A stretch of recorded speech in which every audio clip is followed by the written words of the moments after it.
Cory Fawcett, welcome to the Lean Out podcast. Happy Hey, to see thanks you for having again. me. Oh, Oh, nice to see thanks. you too. Catch up and see what's happening in your life. Yeah, it's been great to catch up. We were just doing that offline. And I wanted to ask you straight away about the trajectory that your work life balance journey has taken, because you have a very unconventional path as a general surgeon in my mind. You've done locum tenens work as a glide path to retirement. You have been a real estate investor. You do speaking and coaching, and you're a writer. You do all of these unique things. You've also been a youth soccer coach for your kids, or taking biking adventures with your kids, traveling and singing and dancing in a musical lately. So Hey. tell me a little bit about this journey and the early days of being a physician to where you are today. I kind of followed kind of my parents and grandparents' pathway in that they thought family was important. And we did things together and they made time to do those things. And so when I started my practice, I just set it up from the beginning that time with my family was important. One of the biggest things that was the first turning point for that was I went to work with two guys that were older than me, one about 10 years older, one about 20 years older. And they had a work ethic, the old time work ethic where basically if you're not working, you're missing out, you know. And that wasn't what I wanted to do. And their plan was that if you are in town, you cover your patients, whether you're on call or not. They're your patients. You cover them. And that wasn't a plan I wanted. I wanted, I will cover everybody's patients when I'm on call, but when I'm not on call on the weekend, I would like to be with my family and not have to make rounds. And so that was a sticking point with me, but I was not a partner yet. So I was afraid to make waves. How do you just tell them, no, I'm not doing that? You're never going to be a partner. They're just going to get rid of you. So I came up with a different plan. I bought a motorhome, and every weekend I was not on call, we left in the motorhome. Now we might have stayed in a park in town. We might have stayed in a park 2 miles out of town, but we were gone. And then I'm following the rules. Hey, I'm out of town. We're going camping in the motorhome. You're covering for me. And so I was able to live within their rules. If you're in town, you cover your patients. But I was able to get out of town a lot by just saying, I'm in the motorhome and I'm gone. It changed my life. And I did that about 2 years into the practice, year and a half, something like that. It wasn't very long into the practice when I said, I got to figure out a way to spend the time with my family and not tick off my partners. How do I work them both together? And I found a way. I also took about 10 to 12 weeks of vacation every year. Now, I didn't do that while I was an employee. I waited until I was a partner. And once I was a partner in our system, you eat what you kill. And so if I take time off, my income will go down. So I just sacrificed some of my production and income to have more time off. And that allowed us to hop in the motorhome for 3 weeks every summer and travel around the country as a family. So I tried to make family important from the very beginning. I love that answer so much. And your example of how you figured out a way to live within the rules of other people that worked for you. It reminds me of something that I did early in my career. I was in an academic practice, and they said to me, you have this clinical commitment and it's this many shifts every year. Or, it was this many shifts per month. But I figured out how many it was per the year, because they said, well, you had X number of meeting time and you have X number of vacation time. But because I wasn't actually a research producing faculty, I didn't really get the meeting time. And yet, if you did the math on the number of days I could have off, it was all of the meeting time and all of the vacation time combined, even though I wasn't using the meeting time for meetings. And no one cared. As long as I met my clinical commitment of the number of days that I was supposed to work, I was fine. I was within good standing and no one ever questioned me. And I did that for like 10 years at that job. And I ended up having a lot of time off. And I did the things that you did. I spent time with family. I went on trips. I spent time in my RV and I love it. You mentioned a play, and you give me a great segue into the first time I wanted to do a play.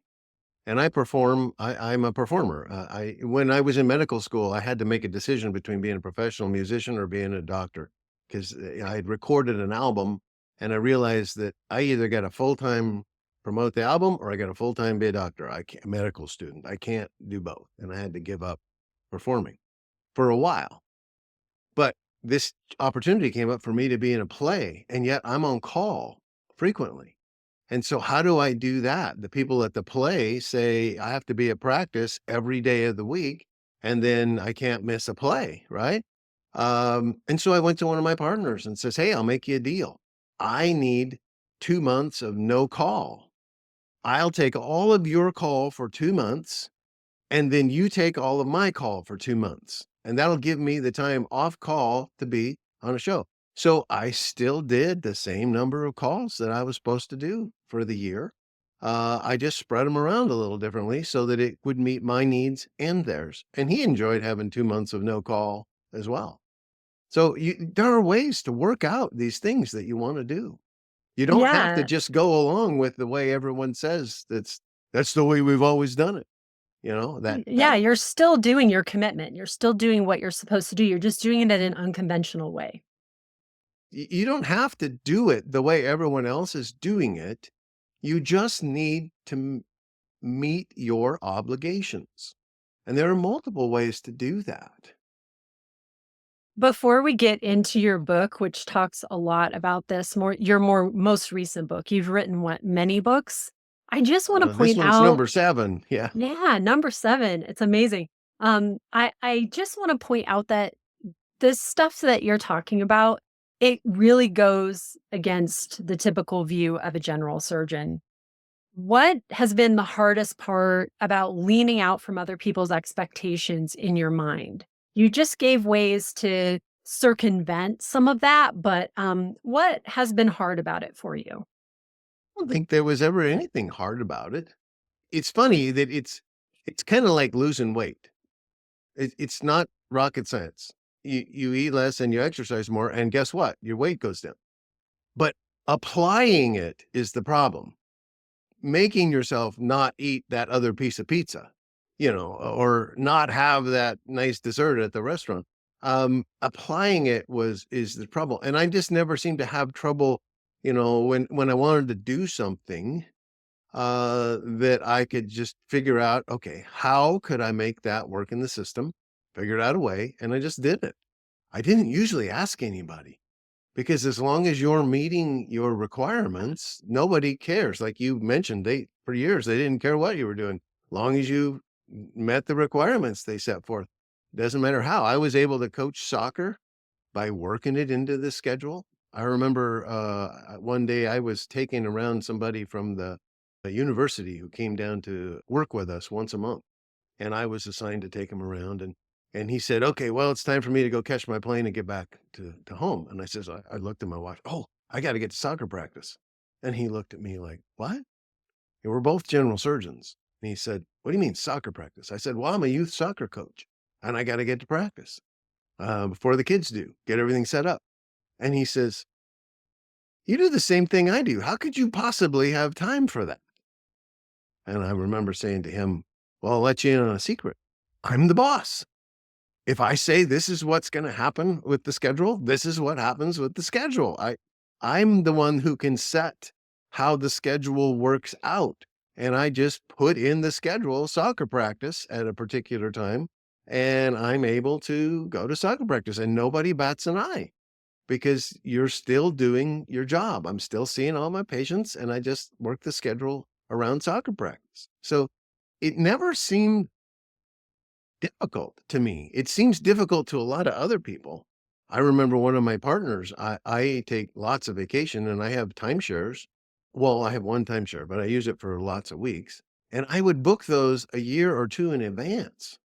And so a year or two in advance, I'm telling the person who makes the call schedule when I'm not available to work. So I always get the vacations I want because I book the vacations first and then tell them how to make the call schedule around that. But my partners said, I can't book a vacation that far ahead of time. I don't know what I want to do then. And so he made it hard on him. And so what was happening with him is he was always trying to fit in a vacation around his call schedule, and he was trying to move call days. And I almost never had to move a call day because I already booked my vacations and the call days are on the other part. So I don't need to move anything. But my partners were always trying to change their schedule because now they wanted to go on a vacation. And I just booked mine way ahead. So if you just take the easy path is booking them way ahead and just knowing you want time off. It doesn't matter where, oh, I don't want to go there at that time. You just need the time off. It doesn't matter where you go. Just book a vacation someplace that you'd like to go. And when the time comes, you'll enjoy it. Well, I agree that I think that it's easy to block out what it is that you prioritize and know the priority. But do you think that what it is hard for other people is that they don't know their priorities, or is it that they care too much about what others perceive? I think the hard part is it's the first chapter of my new book. Why is it hard? What's stopping you? The book is Finding Joy in Your Work. Mm. And why is it that we can't make the things happen that will make us happier? Like I needed those weekends off. Why don't they have those weekends off? Well, I figured out that the problem is inertia. Um, we like just doing it the way we've always done it. That's what inertia sounds like in a medical practice. That's the way we've always done it. It takes a lot of energy for us to start doing something we've never done or to stop doing something we've always done. And we don't want to put in that effort that it takes to start a new thing or end something that maybe isn't working right. And I think that's what our biggest problem is. That's what's hard is for people to just grab the bull by the horns and act. You would like to do this. Well, do it. I'm a performer. So when I play the piano someplace, invariably someone will come up and say, I've always wanted to learn to play the piano. And my answer is, great. Why don't you book a piano lesson next week and get started? And then they come up with this long list of reasons why they can't they can't play the piano they would love to play the piano, but they're not willing to make any effort to end up playing the piano. I told the story of my miserable Mondays after Mhm. call weekends. I hated the Monday after call weekend because I got 10 new patients, 2 of them need surgery, and Monday was my full clinic day. And so I ended up canceling a bunch of patients to get the operation done. And it was such a miserable day. I'm already tired from the weekend. I've got this full day. I'm going to work all day today.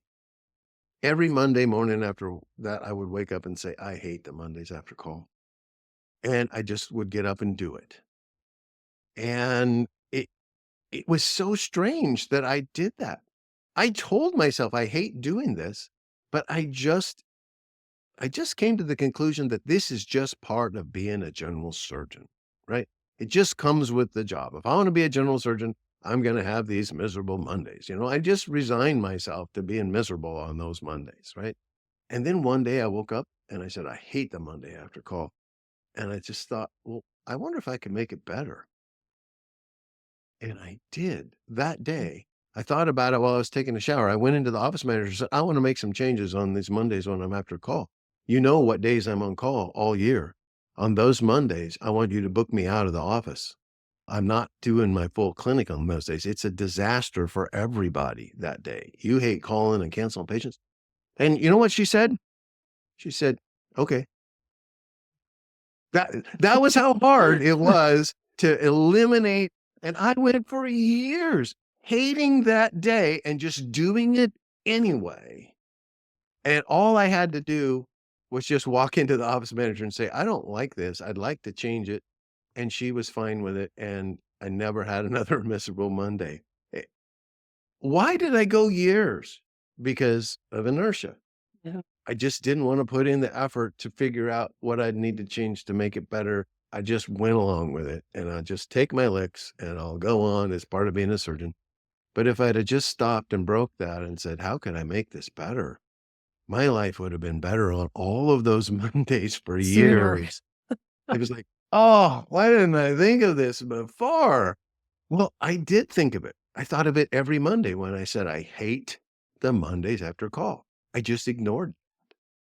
Instead of acting on my aha moment when I said, "I hate this," instead of doing something about it, I just went along with it, and I think that's what is hard with people.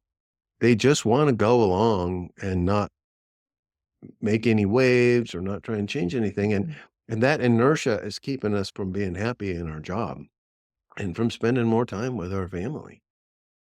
As physicians and high octane professionals, we're not just our job. We're so many other things. We have so many other interests and things that contribute to our sense of fulfillment.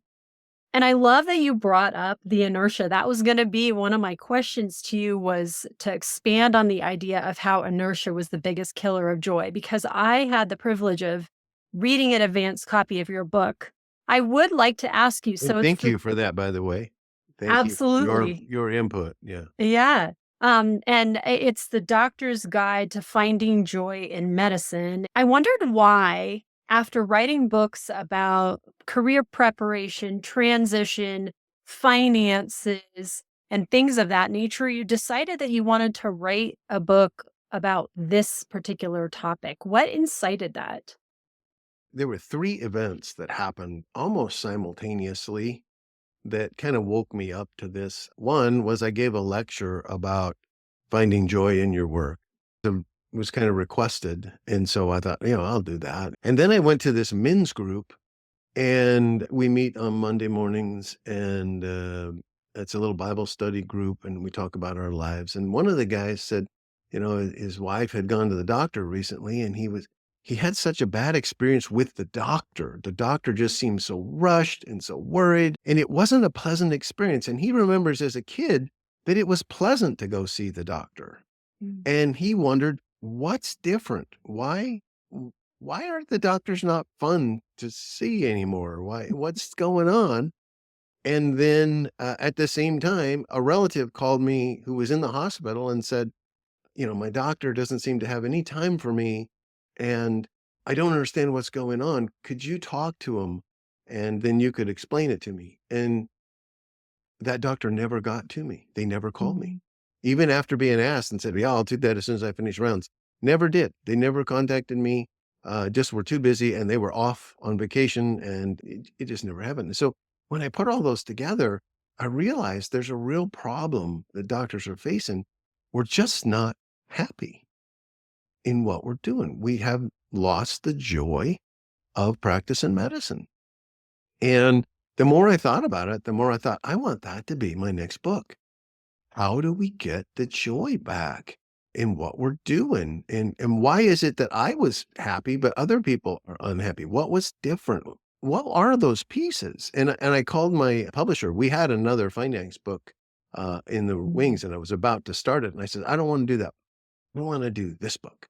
And this is why. And I explained it to her. And the publisher said, you know, I've never seen you so excited about starting a book before. That's the book we should do. And so that's how that came about. But I think it all fits together. The reason that I talk about helping you get your finances right is because, that's even a chapter inside the joy book. If your finances aren't right, it just drags your life down because you're so worried about that all the time. And you make things about the money instead of about what you're doing. And so I think they fit together well, but it is a different direction. And I felt great about it, but I've felt a different direction in my life in the last few years. Somebody asked me that just a few days ago. I met somebody at a conference I was speaking at, and he said, I noticed I'm not seeing you. I used to see you all over the place on social media, and I don't see that anymore. Why is that? You're not making comments on all these things." And I said, "Well, because my purpose changed recently. I had grandchildren.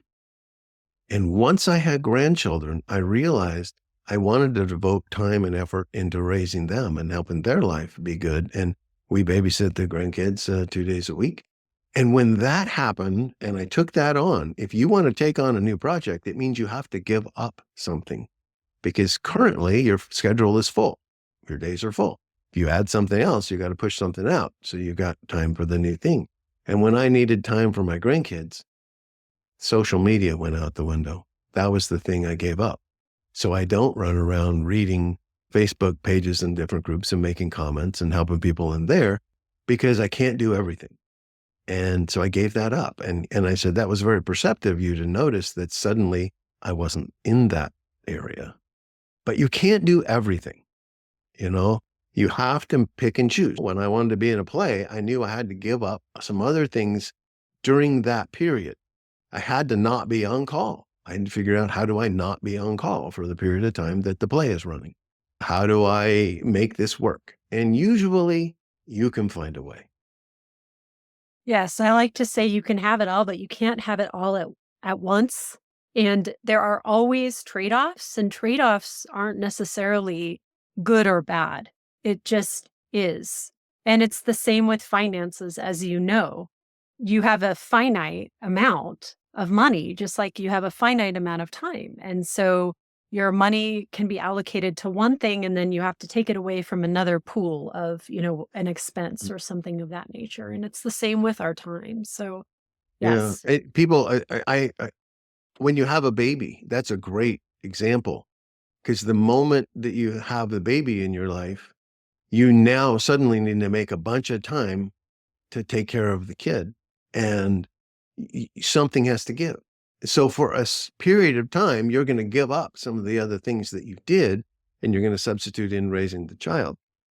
When they get bigger, you can put those things back in again, but there are seasons in our life. And if you'll just keep in mind that what is important in this season of my life, like as soon as the grandkids came, suddenly I wasn't that interested in traveling. We were traveling a lot before the grandkids. I counted it up and we were gone 56% of the year on some adventure pre-COVID. And then COVID hit, shut all that down. And then the grandkids came.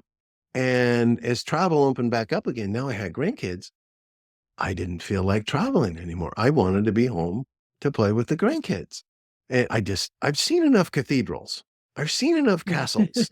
I've seen pretty scenery, but I haven't spent time with my grandkids. And so a new season started and travel kind of went out the window. And I was now babysitting 2 days a week.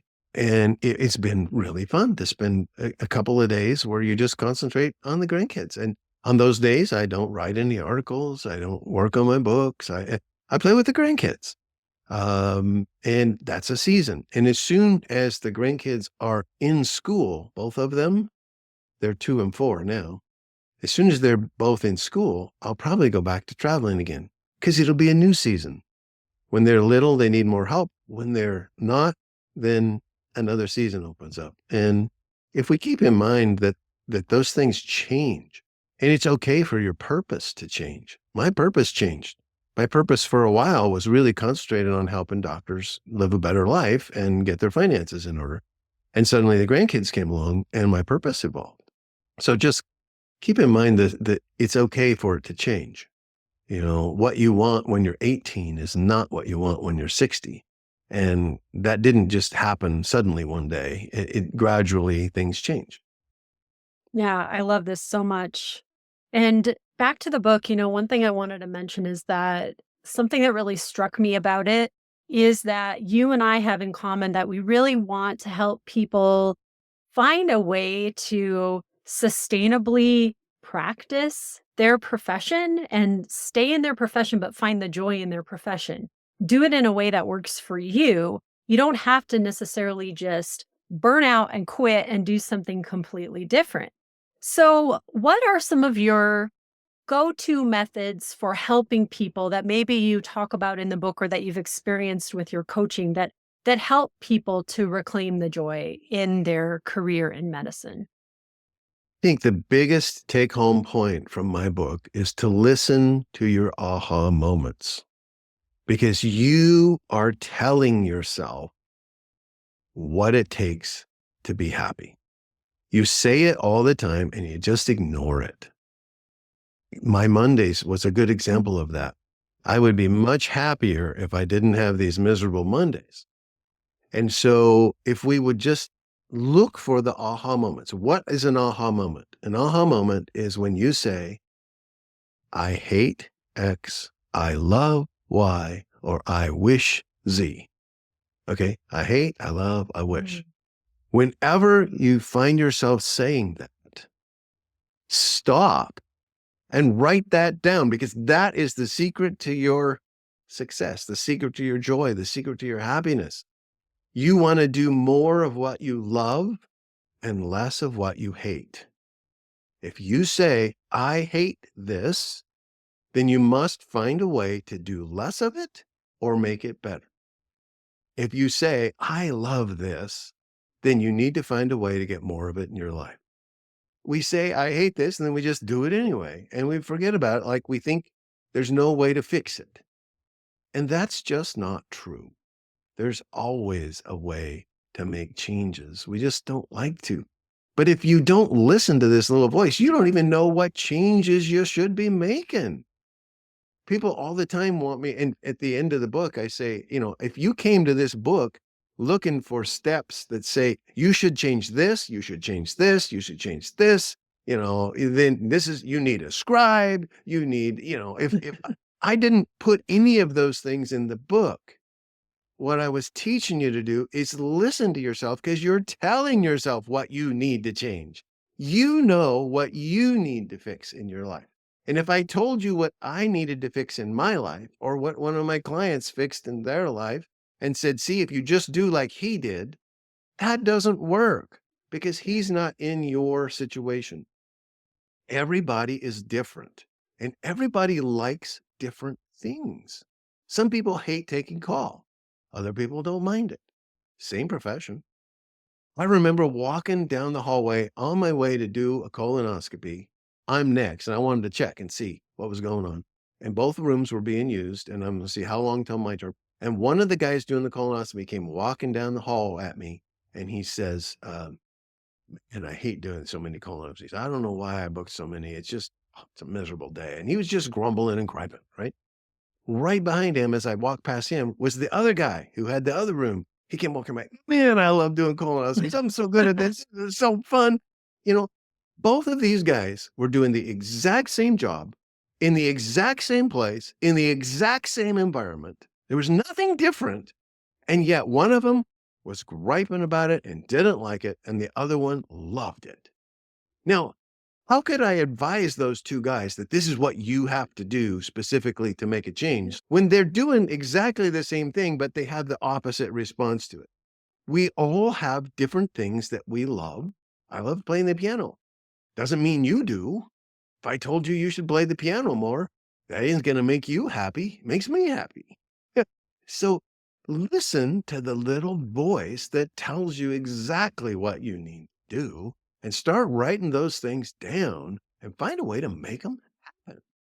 It's why it's very important for your book and also why I incorporate into my books some personal reflective exercises because each person is going to have a different response to the kind of prompts and questions to investigate this information for themselves. And a lot of people want to go out and find a remedy that is like a do this, this, and then this to alleviate your burnout, and it doesn't work, and people are always crowdsourcing and outsourcing and trying to find some sort of a solution to that, but that's just not the Why those things long don't term. work.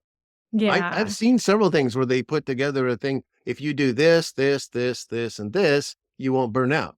And that's not true. That might have been true for the guy who you're using as an example, but the next guy those things aren't even in their life, or they don't even care about those things. And you can't give specific examples.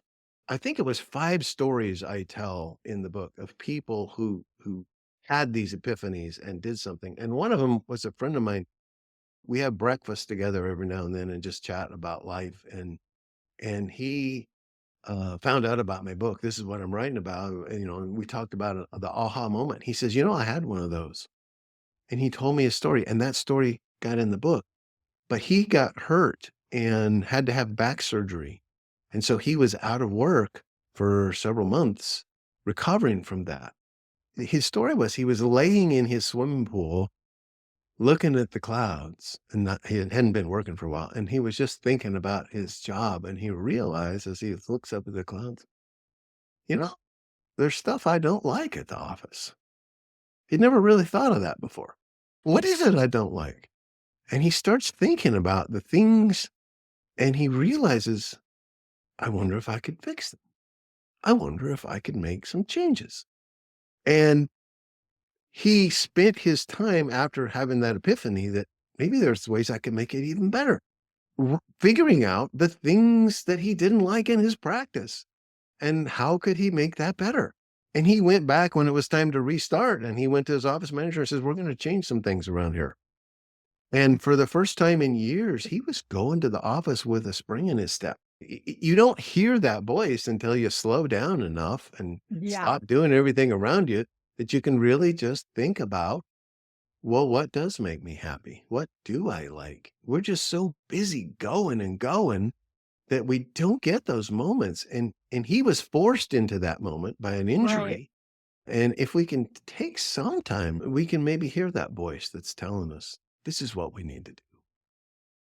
Absolutely. The good news is that you don't have to be forced into that stillness. You can actually consciously take those times, and it doesn't take a huge amount of time to just slow down your mind and think and Mhm. reflect. And you don't have to be sick to do it. You think about vacations as a way to do that, but and that could be true. Most of the time, if you ask a doctor, what'd you do on your vacation? What they did was cram as many things that they could get into that week as they could, and they come back at 2 a.m. Monday morning on the late flight because they needed to stay as long as they could on vacation, and then they come back to work needing a vacation from their vacation. Yeah. That isn't what your vacation should be about. I talk to so many doctors that say, I hate going on vacation because I come back to more work than I left and I'm already tired and this is terrible. I should never go on vacation. Yeah, it's not that you should never go on vacation. It's you should quit doing it the way you're doing it. You should take a different kind of vacation. And if you're coming home with a big pile of work, you should figure out a way to make sure there's not a big pile of work when you get home. One doctor told me when he lengthened his vacation, that went away. Because when his Mhm. office knew he was gonna be back in a week, they would just let stuff pile up, and he could take care of it when he got back. But if he was gonna be gone 2 or 3 weeks, they knew that needed to be taken care of, and they took care of it. So if he was gone 2 or 3 weeks, he'd come home with nothing needing to be done. If he was gone 1 week, he came home with a big pile of work that he needed to do. So he could see the pattern and see what was going on. I'm a big fan of the 3-week vacation. To me, that is like the perfect amount of time because you really change your whole perspective. The first week, you're kind of still in that mode, like you said, Yeah, it takes of a long time to what do get I out need to of be doc. doing? What boxes do I need to be checking off? Yeah, exactly. So And you you're can still really thinking about the assimilate. patients you left behind. Yeah. Takes a while for that to go. If I operated as a surgeon, I've left patients in the hospital that I've given to somebody, and I'm kind of worried until I think they've all gone home. It takes a while. That if Mhm. you just do 1 week vacations or long weekend, so many doctors I talk to just do long weekends, and if that's all you do, you've never got a vacation. You're going to be run down. You need breaks. You need them, not just vacations, but you need breaks during the day, you need breaks during the week, you need breaks during the month, and then you need breaks. The vacations are breaks during the year. I used to have in my office this CD player, and it was queued up to this one song. It was, I just loved this song. It just felt so relaxing to me. And whenever the office is getting to me and I can't take it anymore, I said, I'll be right back.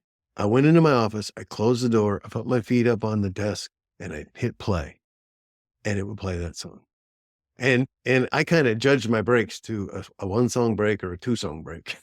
You wanna come home as that nicer person. Maybe it would be good to take that moment that I talked about where you just pause, reflect, and cool down in your car before you come home, so that when you walk in the door, you're not that keyed up person who's at the end of your rope and you start taking it out on your family, that you've relaxed and you're ready to come home and play. Yeah. Well, that's such good advice. And definitely the taking breaks of all lengths, making your challenges interesting, meeting your obligations in a creative way, and just so much more that we've talked about. Thank you for all these pearls of wisdom. And I'm so excited for the book to come out very soon, The Doctor's Guide to Finding Joy in Medicine. And Corey, can you tell us where else people can find you if they want to learn more about what you do or connect with you? Well, right here behind me, it says Financial Success MD. That's the where my website's located, and you can find me with that name all over Facebook and Twitter. Well, it's X, I guess now. Just Google that or Google my name, Cory S. Fawcett, and you'll find me all over the place. I'm happy to answer your emails. Thank you so much, Corey, for being on the show. I appreciate your time today. Oh, it was a lot of fun. Thanks for inviting me.